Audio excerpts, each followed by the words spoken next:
എല്ലാവർക്കും നമസ്കാരം. നമ്മളിപ്പോൾ എത്തി നിൽക്കുന്നത് അമ്പലപ്പുഴ ശ്രീകൃഷ്ണസ്വാമി ക്ഷേത്രത്തിലാണ്. നമുക്കെല്ലാവർക്കും അറിയാം ക്ഷേത്രത്തിൽ ഒരുപാട് ചരിത്രമുണ്ട്. അതിലെടുത്തു പറയേണ്ടതാണ് അമ്പലപ്പുഴയുടെ മണ്ണിലാണ് ആദ്യമായി ഓട്ടംതുള്ളൽ അല്ലെങ്കിൽ തുള്ളൽ എന്ന വലിയ കലാരൂപം ഉടലെടുത്തത്. ഇതാണ് നമ്പ്യാരാശാൻ ഉപയോഗിച്ചിരുന്ന മിഴാവ് എന്ന് കരുതപ്പെടുന്നു. ഇത് ചരിത്ര സ്മാരകമായി തന്നെ അമ്പലത്തിൻ്റെ മുറ്റത്ത് വളരെ ഭദ്രമായിട്ട് സൂക്ഷിച്ചിരിക്കുകയാണ്. അതിരാവിലെ എഴുന്നേറ്റ് ഭഗവാനെ തൊഴുത് നമ്മൾ വന്നിരിക്കുന്നത് അമ്പലപ്പുഴയിൽ തന്നെ സ്ഥിതി ചെയ്യുന്നു അമ്പലപ്പുഴ ക്ഷേത്രത്തിന് തൊട്ടു മുൻപിലുള്ള അമ്പലപ്പുഴ കുഞ്ചൻ നമ്പ്യാർ സ്മാരകത്തിലേക്കാണ്. 2 ദിവസം നീണ്ടു നിൽക്കുന്ന ഒരു സെമിനാർ പരിപാടി കേരള സർക്കാരും അമ്പലപ്പുഴ സ്മാരകവും ചേർന്ന് നടത്തുന്നുണ്ട്.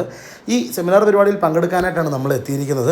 അങ്ങനെ രാവിലെ ഭഗവാനെ തൊഴുതു. അതിനുശേഷം നേരെ അമ്പലത്തിന് മുൻപിലുള്ള കടയിൽ പോയി നമ്മൾ പ്രഭാത ഭക്ഷണം കഴിച്ചു. നമ്മുടെ കൂടെ ഭക്ഷണം കഴിക്കാൻ അമ്പലപ്പുഴ സുരേഷ് വർമ്മച്ചേട്ടനും ഉണ്ടായിരുന്നു. അതിനുശേഷം നമ്മൾ നേരെ പോയത് അമ്പലത്തിന് മുൻപിലുള്ള കുഞ്ചൻ നമ്പ്യാർ സ്മാരകത്തിലേക്കാണ്. പുതിയ സ്മാരക ഹാളാണിത്. ഒരു തിയേറ്ററിനോടൊക്കെ സാമ്യം തോന്നിക്കുന്ന ഹാളാണ്.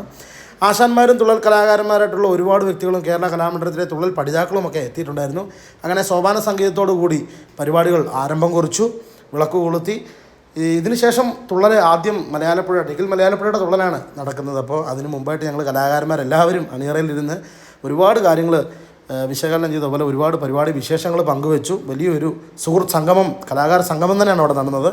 അതിനുശേഷം നമ്മുടെ പരിപാടിയുടെ സമയമായി. ഞാൻ പിന്നണിയിൽ പാട്ടായിരുന്നു. അങ്ങനെ നേരെ പരിപാടിക്ക് തുടക്കം കുറിക്കാനായിട്ട് വേദിയിലേക്ക് കയറി മൈക്കൊക്കെ ചെക്ക് ചെയ്തു. അങ്ങനെ നമ്മുടെ പരിപാടി വളരെ പ്രൗഢഗംഭീരമായിട്ട് തന്നെ നടന്നു. അതിനുശേഷം ഞങ്ങൾ നേരെ പുറത്തേക്ക് ഇറങ്ങി എല്ലാവരും ഒത്തുചേർന്ന് ഒരു ഫോട്ടോ ഒക്കെ എടുത്തു.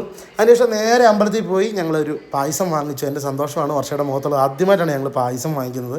അതിനുശേഷം നേരെ സ്മാരകത്തിൽ വന്ന് നമ്മുടെ ഉച്ചഭക്ഷണമൊക്കെ കഴിച്ചു. അത് കഴിഞ്ഞ് സെമിനാർ തുടങ്ങി. സെമിനാറൊക്കെ ഒന്ന് അറ്റൻഡ് ചെയ്തു. അതിനുശേഷം ഞങ്ങൾക്ക് വേഗം ഇറങ്ങേണ്ടതുണ്ടായിരുന്നു. അടുത്ത പരിപാടി ഉണ്ടായിരുന്നു തിരുവനന്തപുരത്ത്. അപ്പോൾ ഈ വീഡിയോയിൽ ഇത്രയേ ഉള്ളൂ. അടുത്ത വീഡിയോയിൽ കാണാം. ഓക്കെ.